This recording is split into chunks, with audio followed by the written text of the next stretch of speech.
Hello everyone, I am Dibyendu Samanta from IIT Kharagpur, and today I am going to discuss about the last lecture of this module, module 1. Here I am going to discuss about mechanistic overview of DNA replication. During my last lecture, mostly I concentrated on the basics of DNA replication, how Mechanistic and Stahl they proved that DNA replication is semi-conservative, but here mostly I will focus on the mechanism of DNA replication, how it actually works.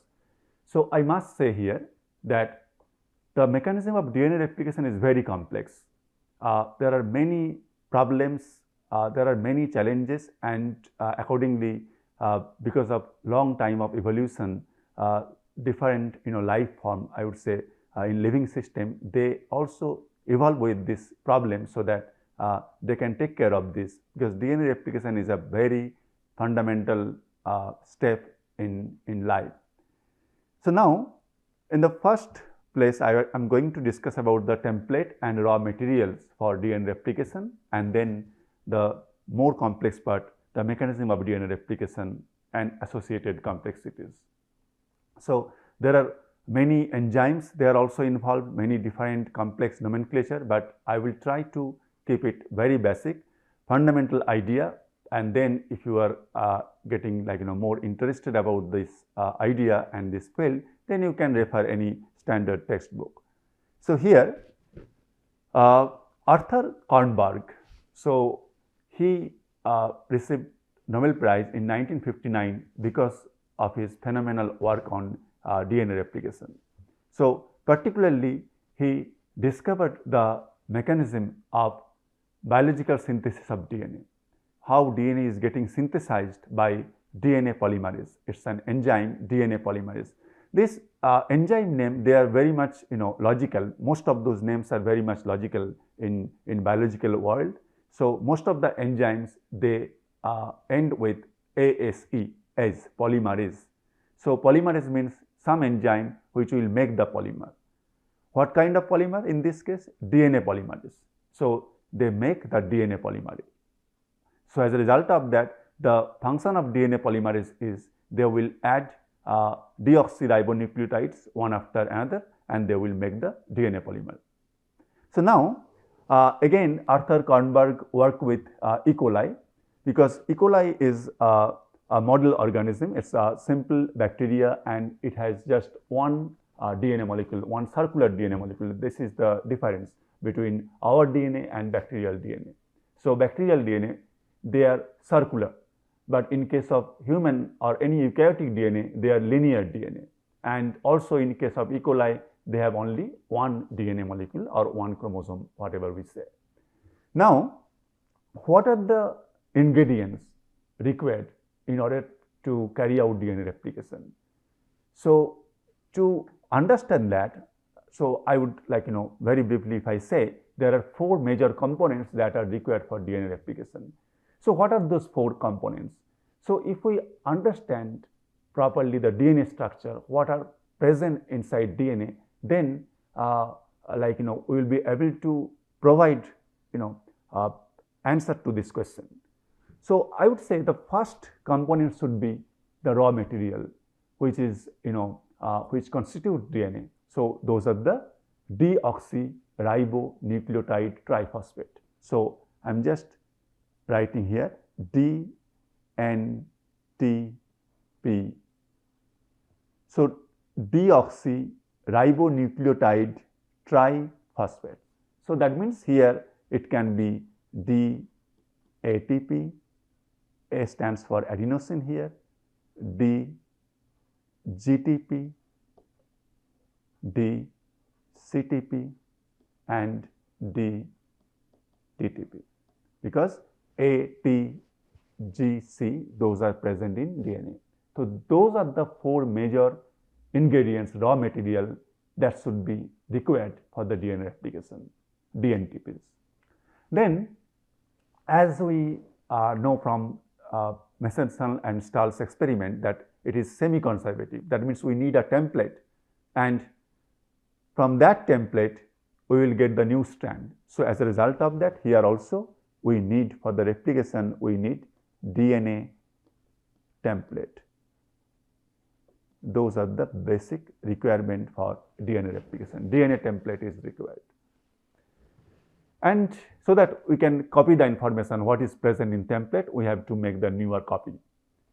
Now, some enzyme is required which will actually synthesize this DNA or synthesize this polymer. The name of this enzyme is DNA polymerase. So first DNA polymerase was isolated, I would say purified and characterized by Arthur Kornberg, and that's why the name of that enzyme at that time, it was commonly called as Kornberg enzyme. And then the last but very important thing is magnesium ion. So magnesium ion is also very crucial for this DNA replication step, because DNA polymerase cannot function without magnesium. It requires magnesium for its function. So these four are absolutely required for DNA replication. As I already told, this is just for fun that, this car actually belonged to Arthur Kornberg. So he was so obsessed with protein purification, particularly purification and characterization of DNA polymerase, so that he can understand the replication mechanism. So if you can see, the number plate of his car here is purify. So he is so obsessed with the purification of enzyme, particularly DNA polymerase. So this is in California. So California, and then followed by the number here, special number, purify. But anyway, that is not that important. Now the chemistry of this reaction, or this how it how DNA polymerase actually polymerize. So the polymerization of nucleotide triphosphate by DNA polymerase require free 3' OH group. This is very important, and that's why I told several times that any nucleic acid, whether it's DNA or RNA, it always extended from 5' to 3' direction. Again, I will discuss here. So as you can see, so this is an existing DNA strand. So here in this existing DNA strand, you can see that 5', this is 5' position, this is the 5' and why? Because in this strand, the 5' carbon of this sugar is capped with the phosphate group. And here if you see in this, here this is the 3', because the 3' carbon of this sugar is with the OH group here. So this is free to react. So only this DNA can grow in this direction. That's why always I say that 5' to 3' extension. But why in this extension? Soon you will know. So now what will happen? This OH group available at the 3' end of this existing DNA strand, this OH can act as nucleophile, and it will create some nucleophilic attack on this incoming nucleotide. In this case here, as you can see, this is GTP, right? So here I already mentioned that you can see the guanine base here, and then this is the sugar, and this is the triphosphate. So this is GTP. So now, because of this nucleophilic attack, you can see that 2-phosphate here, the diphosphate, it is getting released, and now you will see a new phosphodiester bond here. So as a result of that, now in this existing DNA, we have 3 nucleotides, A, C and T, but here this is longer DNA. Whatever we had before, now we have one extra nucleotide here. Here this is G residue, or the G nucleotide added here. But if you see at the end of this G residue, again you have the 3' free OH group. So again one nucleotide can be attached here, and that's why DNA or any nucleic acid, it doesn't matter whether it is DNA or RNA, the basic mechanism is same. It's always grow from 5' to 3' direction. But now the question is, why this G is coming here? Why not A? Why not T and C? So here for the explanation, I am just showing here that G is getting added here, and you have G residue already added. But this is template dependent synthesis. So as a result of that, I would say that here this is the 5 prime, this is 3 prime. So you have here T, G and A. And if this is so, then in the growing chain here, as you can see, this 5 prime, A, C and T. The same sequence I am writing here, that A, C and T. And then the next one here is G. That means the guanosine added here, the guanine added here.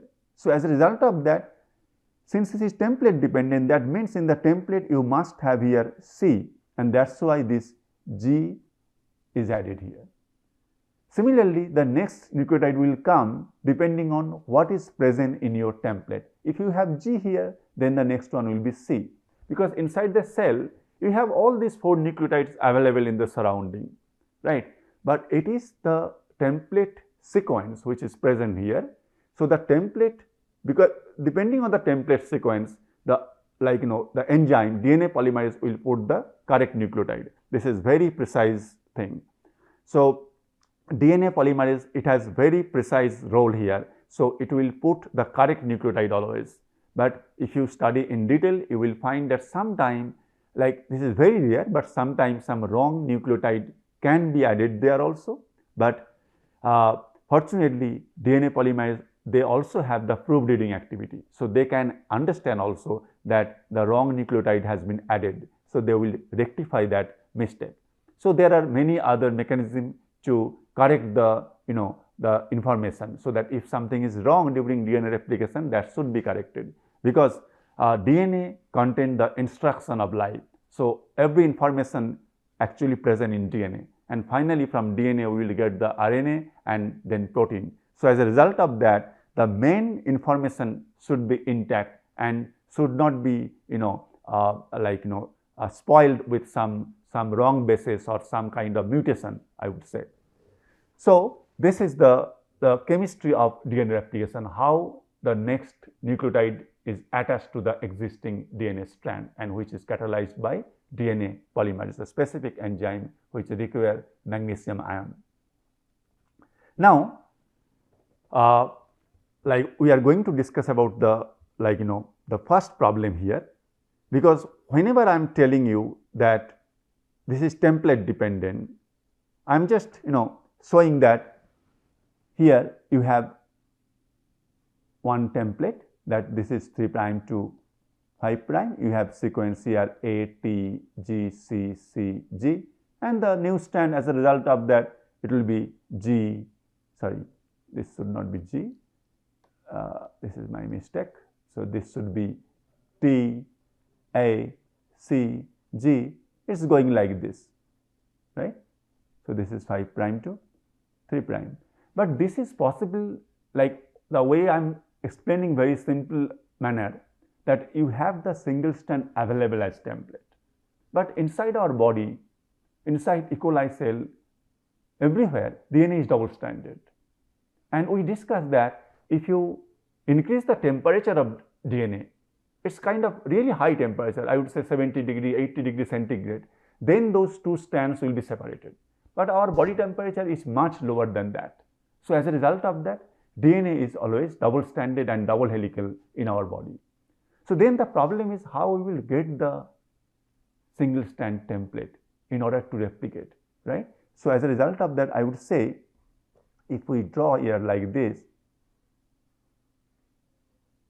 is a DNA molecule. So I would say this is 5 prime, this is 3 prime, 3 prime, 5 prime. DNA, those two strands are antiparallel. That's why we are writing in this way. Now, the thing is, like temperature is ambient temperature in our body. So as a result of that, hydrogen bond between these bases will not be broken, and you will not get the single stranded DNA in order to replicate. So as a result of that, we have some more complicated mechanism, and that will solve this problem. So as a result of that, what happened? So we should get this kind of form. So this is 5 prime, this is 3 prime, and this is 5 prime and 3 prime. So if you are getting this kind of single stranded form, then we can synthesize the DNA. Then how we can do that? If we pull apart these two strands of DNA, then like in DNA we have lot of turn. So as a result of that, it is not possible to like pull apart these two strands in this way. Then the front part here, the DNA will be tangled together. So it's a real problem. The DNA will be tangled there. And also, how we will pull that? So for example, if we believe that we have some enzyme, in the next slide I am going to explain that we have some enzyme, it's called helicase. So that enzyme will break this hydrogen bond between the bases of double-stranded DNA in ambient temperature. So the name of this enzyme is helicase. So if helicase work here and it actually destabilize this hydrogen bond and those two strands will be separated, that is okay, but still there will be some problem, because it is not just double-stranded DNA, it is also helical. Just they have kind of coiled to each other because of their helical nature. So as a result of that, we need to solve this problem also. So that's why we have another enzyme that is called very interesting name, that is called topoisomerase. It seems like very complicated name, but it's not actually very complex. See, the function of the topoisomerase is, isomer, right? So topoisomerase. So I'm telling that when we are trying to separate these two strands by this helicase, then front part of the DNA it will be tangled. So since we are drawing in this linear form of DNA, that's why I'm telling that. But if you now imagine that the bacterial DNA, E. coli DNA is circular, it will be more problem. We cannot separate in that way. So as a result of that, topoisomerase is one enzyme. So this is called replication fork, where you can see these are two strands which are getting separated. So this is called replication fork. That means here the replication will be happening, replication fork. So just ahead of replication fork, this enzyme will work. So enzyme will cut DNA strand and then they release the turn. So as a result of that, if that is happening just ahead of this fork, then helicase can work. So this is the function of topoisomerase. So the name topoisomerase, because the DNA double-stranded double helical structure, if their sequence is same, but one is like after function of this topoisomerase, they are getting relaxed. They are this turn coiling that is getting reduced. But if you see their sequence, their molecular weight, they are exactly same. So they are isomer. But what kind of isomer? Those two are like differing because of the topoisomerase action. Their topological problem has been solved. So they are getting like they are differing by their topology. So that's why this enzyme is named as topoisomerase. So topological problem is getting solved by this enzyme just ahead of the replication fork. So this is called topoisomerase, and together the helicase and topoisomerase, they work together in order to get single-stranded template at the replication fork so that DNA polymerase can synthesize DNA smoothly. So I'm going to the next slide. Here you can see whatever I explained, that supercoiled DNA is getting relaxed by topoisomerase and unwound by helicase, and some associated proteins are there also. Is not, I'm just explaining like very basic thing here, but many other small things are also involved here. So now if you see, this is the direction of movement of replication fork. So that right now the replication fork is here. After some time when replication will be happening, so I would say now we are seeing here, right. Now after some time I would say the replication fork moved here, right. So here already maybe DNA has been synthesized in this place, it is going like in this direction. So over the time that way from one DNA molecule you will get two DNA molecules, right. So now here this is helicase which requires ATP and some other proteins are also involved, and that actually break hydrogen bonds in between these two strands, and topoisomerase is also functioning just ahead of it to relax DNA molecule, and that way it solved the problem, so that in normal body temperature still we have single stranded template in order to carry out DNA replication. And some other protein which is called single stranded binding protein, those are also attached to the single strand, so that in this temperature again those two complementary DNA strand will not be coming together, just to help the process of replication. Now like I will discuss few problem and I will discuss their solution also. First one I told about the topological problem, and now the second problem is DNA polymerase needs a free 3' OH of a pre-existing nucleotide to extend the chain. As I already explained during the discussion of the mechanism how the next nucleotide is getting attached, during that time I mentioned that it requires a free 3' OH group, as you can see.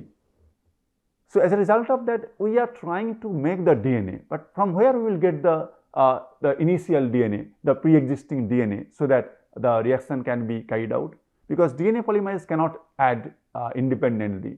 So as a result of that we need to solve this problem also. In the next slide I am going to discuss that. So here as you can see DNA should be like always I mention, any nucleic acid should grow from 5' to 3' end. So as a result of that I would expect that this is the 3' end.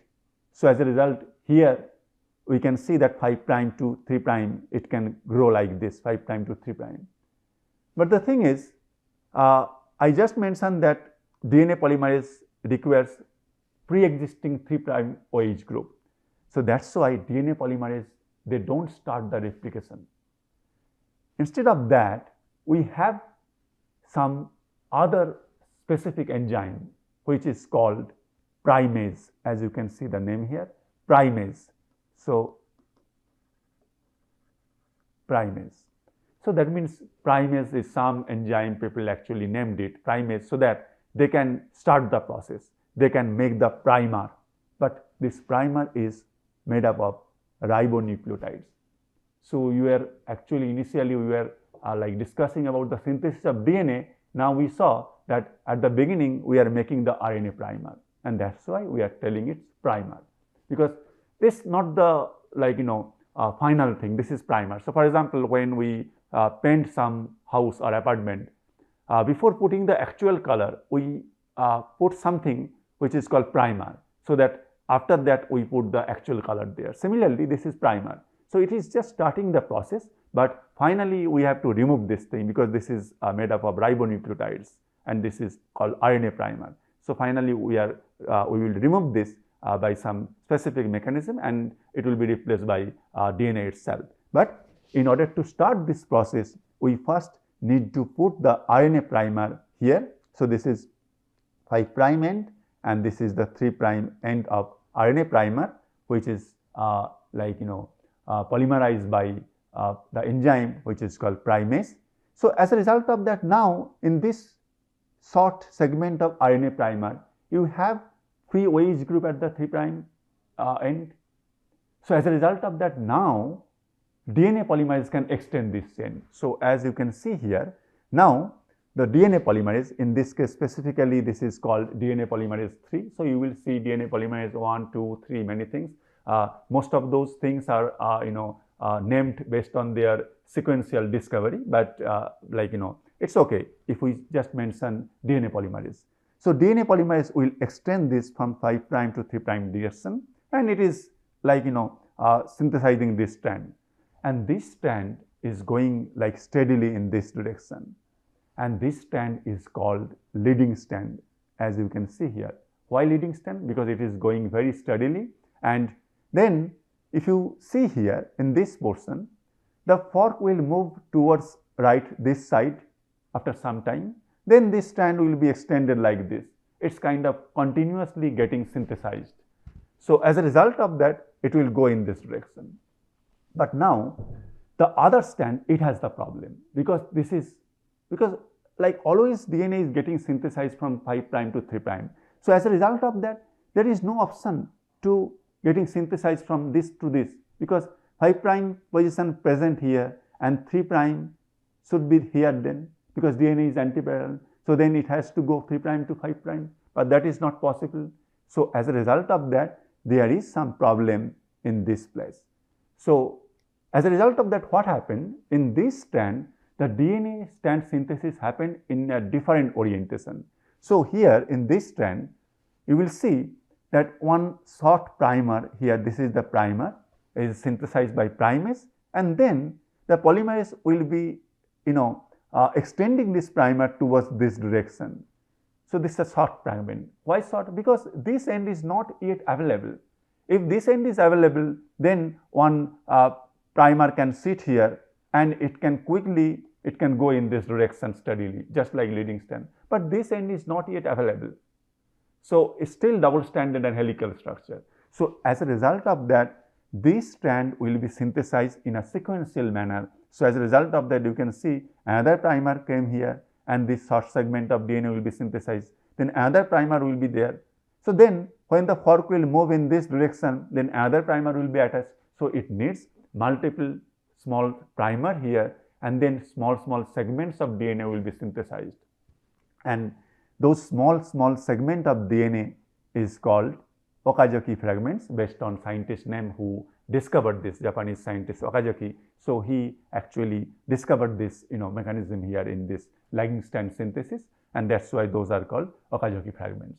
So this way you can see the leading strand and the lagging strand. Lagging strand, because this is called lagging strand because this is lagged behind, because it is getting synthesized little slower than the leading strand, and it requires multiple primer, and in a sequential manner it is getting synthesized. So this way both the strands will be synthesized. But now the third problem is RNA primers need to be removed, because our goal was to synthesize DNA. This is DNA replication. So the thing is, there is again another specialized enzyme. It's called polymerase 1, DNA polymerase 1 actually. So it has inherent RNase H-like structure, like activity, I would say. So that is, this enzyme, whenever it will see some kind of DNA RNA hybrid, so you can see this is RNA. So now this is DNA. So DNA RNA, they have this pairing here also. So whenever it will see DNA RNA hybrid, it will destroy the RNA part. So as a result of that, the RNA segments, the RNA fragments will be removed from this lagging strand. So as a result of that, also from the leading strand. So as a result of that, no more RNA here. But now if you see, the RNA is not there, but DNA is present here. So this is one Okazaki fragment here. So as a result of that, here you have the 3' OH available. So as a result of that, again DNA polymerase can synthesize this part. So as you can see that DNA polymerase will synthesize this part, and the RNA primer will be removed and DNA will be there. And finally, the gap, the phosphodiester bond will be formed by one enzyme. This is called ligase. This is nothing but DNA ligase. Again, ligase in common term, ligation means to join two things together, like ligation. So similarly, the name of the enzyme is DNA ligase. DNA ligase. So DNA ligase will fill the gap. So as a result of that, now you have continuous DNA molecule, and this is not made up of RNA anymore. Like everything is DNA here. Now from one DNA molecule you are getting 2 DNA molecules. So that this is the basic mechanism of DNA replication. But there is some problem if you see that how this part of this DNA will be synthesized when we remove the RNA from this end, because again the 5 prime, 3 prime, the directional issue is there. So this is particularly a big problem for eukaryotic replication, because the eukaryotic DNA is linear. In case of circular DNA, it is not a problem. It will be synthesized. If you try to draw in pen and pencil, you will be seeing that it will get the 3 prime OH group and it will be synthesized. But in case of linear DNA, it is a real problem, that how this end will be synthesized.